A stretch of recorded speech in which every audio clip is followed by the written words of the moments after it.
Swayam Prabha. Digital India. Educated India.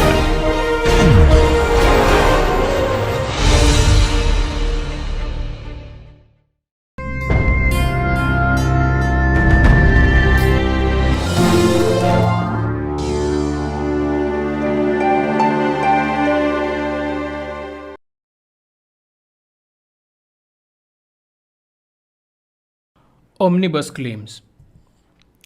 Omnibus claims are not allowed.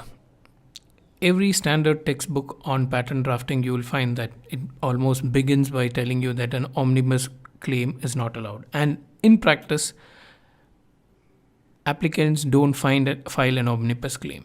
So we need to introduce what an omnibus claim is so that you don't fall into drafting one. Now, omission substantially as shown and described.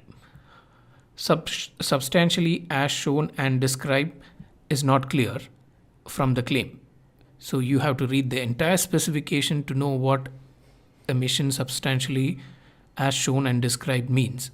So claims have to be clear and succinct. This does not fulfill that requirement. Or another example, a device shown and described in figures 2 to 5. Again, this is not clear because you have to cross-refer or you have to go beyond the claim to understand what it was meant. So wherever you have a reference to substantially as shown or described, or the words just shown or described, and whether it has a cross-reference to something else or not, you would regard this as an omnibus claim. Now, why are these claims not allowed? They violate the mandate of Section 10.